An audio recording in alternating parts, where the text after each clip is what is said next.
1860 America president ఎన్నికల్లో నలుగురు అభ్యర్థులు పోటీ పడ్డారు. వారిలో ఒకరే అబ్రహాం లింకన్ గారు. ఆ సంవత్సరం ఆయనే అమెరికాకు అధ్యక్షుడిగా ఎన్నికయ్యారు. అయితే ఈ ఎన్నికల్లో అబ్రహాం లింకన్ గారిని అతిగా విమర్శించిన వ్యక్తి ఎడ్విన్ స్టాంటన్ గారు. ఈయన అబ్రహాం లింకన్ గారు నల్ల జాతీయుల పట్ల సానుభూతి చూపిస్తున్నారని ఈయన్ని పర్సనల్గా వెళ్తూ ఒరిజినల్ గొర్రెల్లా అని వ్యాఖ్యానించారు. ఈ మాటలు చాలా కఠినమైనవి. అయినా సరే అబ్రహాం లింకన్ గారు ఎడ్విన్ స్టాంటన్ గారి మీద ఆ అపకారాన్ని మనసులో ఉంచుకోలేదు. దానికి పోను అబ్రహాం లింకన్ గారు ప్రెసిడెంట్గా ఎన్నికైన తర్వాత మొట్టమొదటిగా ఎడ్విన్ స్టాంటన్ గారిని పిలిచి ఆయనకు సెక్రటరీ ఆఫ్ వార్గా బాధ్యతలు అప్పగించారు. ఇది చూసిన ప్రపంచం అంతా ఆశ్చర్యపోయింది. అయితే అబ్రహాం లింకన్ గారు ఏం చెప్పారు తెలుసా?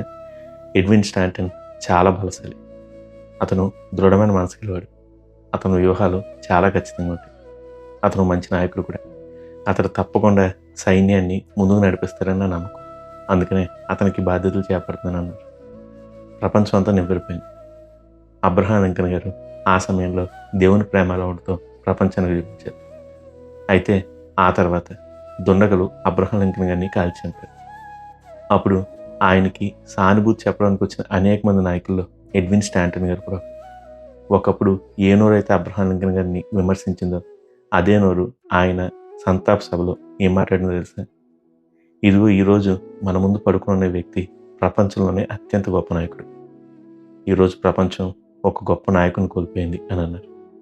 చూసారా, ప్రేమ శత్రువును కూడా మిత్రువుగా మారుస్తుంది. అదే విషయాన్ని అబ్రహాం లింకన్ గారు తన జీవితంలో చేసి చూపించారు. అందుకనే పౌలు భక్తుడు 1 కొరింథీ 13వ అధ్యాయంలో ప్రేమను గురించి చెప్తూ వచ్చారు. 1 కొరింథీ 13:5లో ఆయన చెప్తూ ప్రేమ అమర్యాదగా నడవదని, ప్రేమ అపకారాన్ని మనసులో ఉంచుకోలేదని, ప్రేమ త్వరగా కోప్పడదని, ప్రేమ స్వప్రయోజనాన్ని విచారించదని చెప్పారు.